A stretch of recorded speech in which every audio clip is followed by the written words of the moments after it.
Salah satu yang paling disesalkan warga Jawa Timur itu adalah penyelesaian kasus Kanjuruhan yang sampai sekarang belum jelas ujungnya.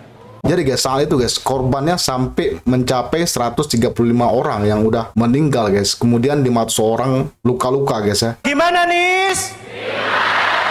Bagus.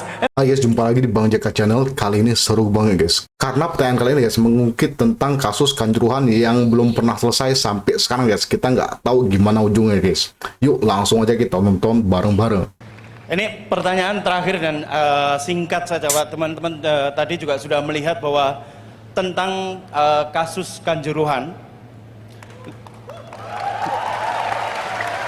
Salah satu yang paling disesalkan warga Jawa Timur itu adalah penyelesaian kasus Kanjuruhan yang sampai sekarang belum jelas ujungnya. Kami di Desa Anies Surabaya ini mau tahu apa janji dan komitmen Mas Anies ini untuk kasus Kanjuruhan. Kasus Kanjuruhan guys. Ini pernah Susah saya nih, guys, sampaikan kalau tidak salah pada debat pertama.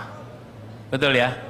Saya angkat pada debat pertama. Kenapa? Karena kasus ini bisa saja secara hukum sudah dinyatakan selesai. Secara formal hukum. Tapi rasa keadilan dia belum selesai di mata masyarakat. Betul tidak? Tanya kepada masyarakat Malang Raya, bagaimana perasaannya?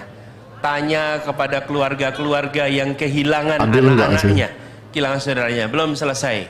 Karena itu kami melihat ke depan ini harus diselesaikan dengan tuntas.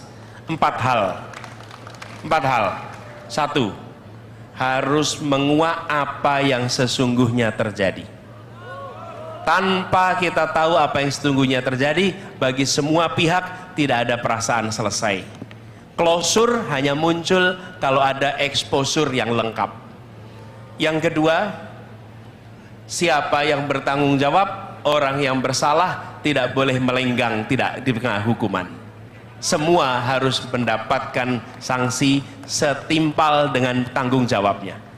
Yang ketiga, yang dirugikan harus mendapatkan ganti rugi. Bapak sekalian, saya harus garis bawahi, sebanyak apapun uang diberikan, sesantun apapun santunan itu diberikan, dia tidak akan pernah bisa mengobati kehilangan keluarga atas anak-anaknya meninggal di sana. Tidak mungkin.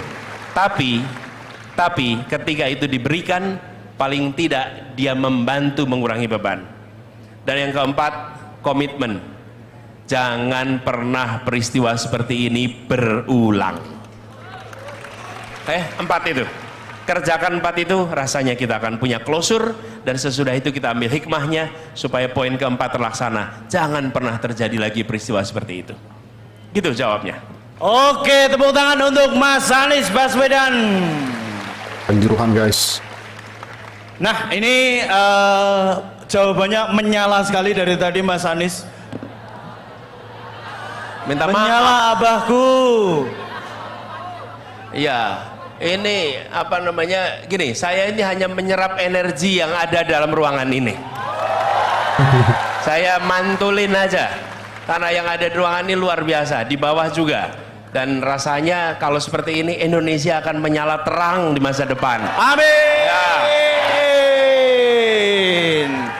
Kamu pasti masih ingat kan guys? Padahal sudah 1 tahun guys tragedi Kanjuruhan berlalu guys. Tetapi guys hingga kini masih banyak korban dan keluarga korban yang belum mendapatkan hak-haknya guys. Bahkan proses hukum pun belum memberikan ruang keadilan bagi korban guys. Nah, itu gimana guys ya? Nah, jika Anda jadi presiden, apakah kasus ini bisa selesai? Jadi saat ini Komisi Nasional Hak Asasi Manusia atau Komnas HAM menyoroti bahwasanya belum tuntas guys masalah penyelesaian hak-hak korban Kanjuruhan meski insiden tersebut telah berlalu setahun guys ya. Masih ingat guys berapa jumlah korban saat itu guys? Jadi guys saat itu guys korbannya sampai mencapai 135 orang yang udah meninggal guys. Kemudian 500 orang luka-luka guys ya. Itu terjadi pada 1 Oktober tahun 2022 guys. Ada banyak kasus guys yang belum terungkap di situ guys ya. Misalnya pas insiden di pintu 13 Kanjuruhan, kemudian kasus aparat di Tenggarai menembakkan gas air mata ke Tribun 13, dan amunisi gas air mata jatuh di ujung sampai tangga 13. Nah, akibatnya guys, asap masuk ke lorong tangga dan keluar melalui pintu 13. Jadi kejadiannya guys, saat itu semua orang panik banget guys, dan bahkan mereka itu berdesak-desakan keluar stadion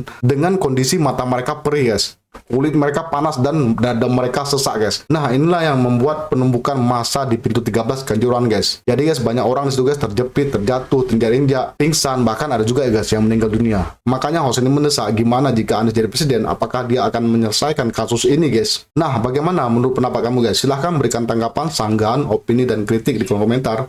Semoga itu bermanfaat bagi kita semua dan menjadi ilmu yang mantap guys ya. Saya cukupkan videonya sampai sini dan sampai jumpa lagi di video selanjutnya. Wassalamualaikum warahmatullahi wabarakatuh. Ciao.